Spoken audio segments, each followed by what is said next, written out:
Women have played an important role in healthcare for centuries. However, there is a lack of recognition to honor women whose legacy have paved the way for women of today in the medical industry. But what about women specializing in the elderly care sector? Aging can't be prevented, but we can learn how to deal with the arising conditions of great health for our loved ones. Question is, how many women entrepreneurs have specialized in the field of elderly care? Welcome to the Resilience 30 Women Awards 2022 by Hapa and Shanghai Media on Hapa TV, where extraordinary stories from women are shared. The Resilience 30 Women Awards was created to celebrate women who deserve recognition of strength, courage, and resilience. Their perseverance, determination, and ability to bounce back from the recent global pandemic is a compelling value that must be recognized and celebrated. I'm Jennifer Ong. My guest today is a very special lady who for the past 20 years has equipped herself in business development with a global portfolio dealing with international and ASEAN markets and government agencies. Through her own personal experience with her mother, it prompted her to start her own e-commerce platform offering medical home care products for senior citizens as a form to provide the elderly with a better quality of life under the brand of iElder.Asia, an e-commerce arm of AIM Healthcare. Let's welcome Oliva Quah, founder of iElder.Asia. Hi, Olivia. Hi, Hi. Jennifer. Hi. Thank you so much for coming on our Hapa TV show. Yeah, thank you. Thank you for giving me this opportunity. Great. And I'm really excited and looking forward to hear more about, iElder Asia because it is, medical industry is huge, but there are not many who specializes in the elderly care, right? Home care particularly. But tell us, how is the iElder and AIM Healthcare connected? Because iElder is an e-commerce platform of AIM Healthcare, right? Yes. Yeah, so could you tell us more? AIM Healthcare generally is Asian Integrated Medical. So we want to integrate both medicines. Mm-hmm. My husband is a medical doctor and also a Chinese physician, PhD holder. So he actually studied Western medicine. So once that he came back and he wanted to integrate both medicine to give the holistic treatment to the patient. Right. Then I started iElder, is a division under the AIM Healthcare to actually market for the elderly care products and services. Right. And what was the story behind, your personal experience with your mother that actually prompted you to create iElder? Yeah. So I worked for corporate industry, corporate career for more than 20 years. And so one day, my mom actually called me up and she said that she fell in the shower. So, and that triggered me that then I really spent an hour to reach home.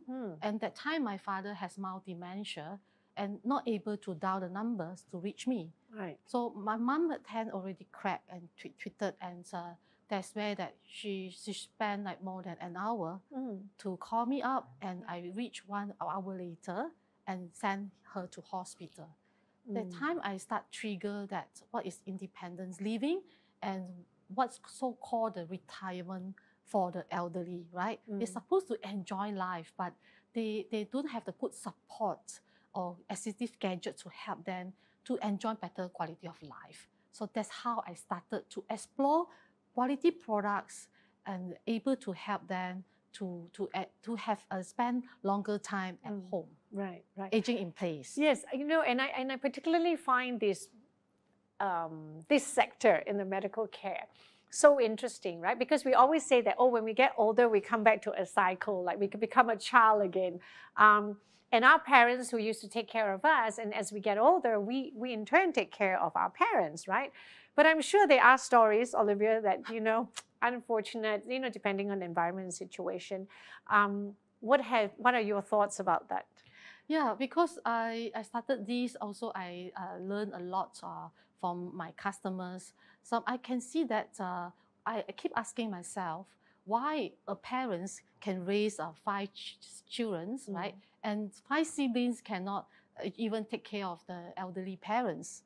So always that I can see as a parents will buy the best stroller for for our child, and but why they want to buy the cheapest wheelchair for their mom and dad? So it shouldn't be that way, because when you need sit on the wheelchair, you actually need a quality products that able to let them have a comfort.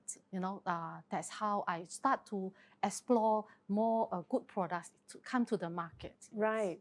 So how has it been? I mean, I'm sure it wasn't a bed of roses, right?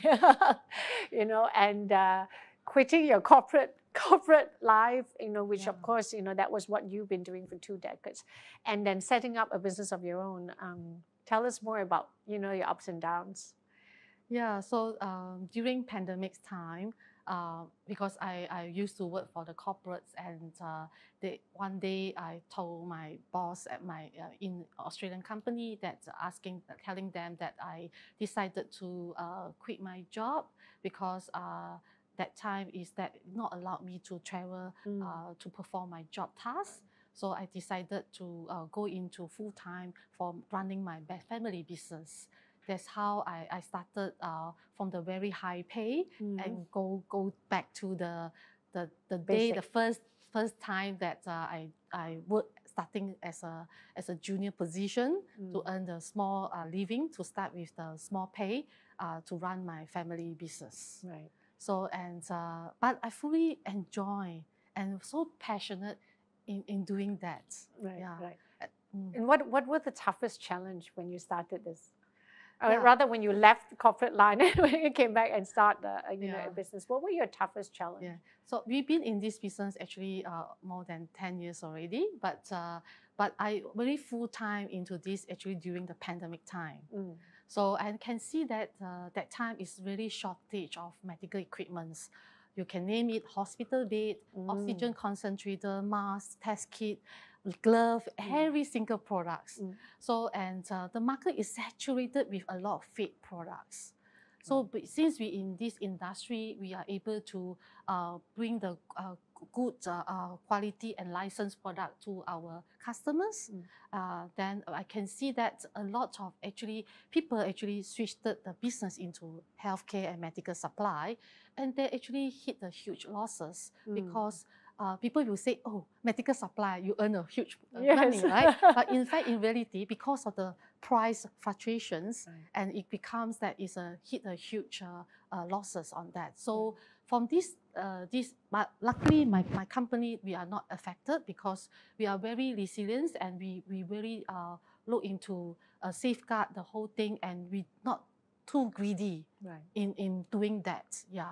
So moderation is very important to actually conduct the business at that time, because you can see that it's a lucrative business, but in reality you must also be careful and look into the whole supply chain market. Yeah. Right. And what can you share with women out there? I'm sure there are lots of us, many women out there who's been working in a corporate field, or been working for a long time, has been considering or entertaining the thought about coming and starting up a business. And it's always the case, right, when that kind of a comfort zone you're in, and it's like comfortably sitting on doing corporate line for 20 years, and then suddenly you have to come out and do your own business. Very tough decision, because it's a massive change of life, right? So what can you share with our audience, to those women who are really thinking about making that shift, but not taking the step or don't have the courage to do it? What can you tell them? I think do the things that you like the most. So that is what my take, because I think when we out from the corporate world, jump into the business world, and I believe that some people mention that business is a bit cunning, that you have to do all the mess things or whatever. But for me is that we have to. I actually doing a lot of CSR during the pandemic time, because that time old folks home and nursing home, they are struggling, with the financial funds, that funds, and also that don't have the PPE, and that elderly is the highest risk of the group that we actually should take care, because they have very low immune system. So from there, I actually working with the NGOs, universities, geriatricians, all these that we put together, and we actually distribute the PPE and milk powder to the nursing home. So through this CSR, yes, you want to make money, but you also balance up with the CSR, social responsibility, and you can really enjoy throughout the whole process. Right. So I believe that doing business, we also must contribute back to do your own social responsibility. Yes, absolutely. I think that part is so important, right? Yeah. I always, when I talk to women doing business, I always zoom into what's the purpose. What is actually the purpose of us women coming out to do business, whatever business we're dealing in, and what is our contribution back to the society? I think that's really important. That will drive, plus passion, of course, that will really drive us through the thing. But Olivia, if there were 3 things you could share with women out there, yeah, whether it's about business, about family, about marriage, about anything, 3 things, what are the 3 things you would pick? So I think the first thing is that how you can balance between the family and also the business as a woman. So we must really have to, because we are multitasking person, we have to take care of the whole range of work, right? So I think that must have come back to the balance lifestyle that you have it, and you must also spend time with your children and also work full force into your business as well. Right. So so that's number 1.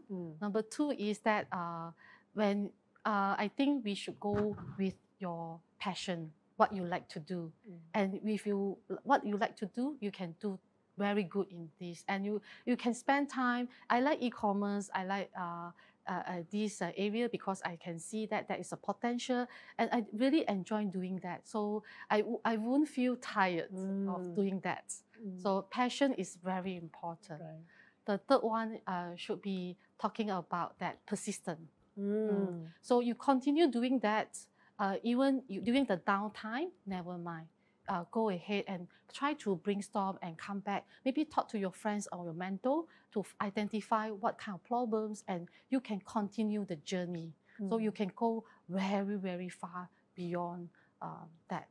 So that's how I feel that 3 things that I would put into myself, and I hope that we can share together. Wow, nice. That's so inspiring. Really nice. That I think the 3 points that Olivia has shared is absolutely important in any woman's life. Yeah, to find the balance, whatever balance it may be. It doesn't have to be a 50-50. Whichever that fits you, that would be the right balance for you. And always go and look for it, for passion. Always go to what you're passionate about. Yeah, and be persistent in what you really believe in and strive for. Thank you so much, Olivia, for sharing your journey with us. Truly, truly inspiring indeed. And I hope Olivia's story will give you lots of encouragement and motivation to pursue and achieve the things that you want in life. Follow us on Hapa TV Facebook for more empowering stories from some of the most amazing women in Malaysia.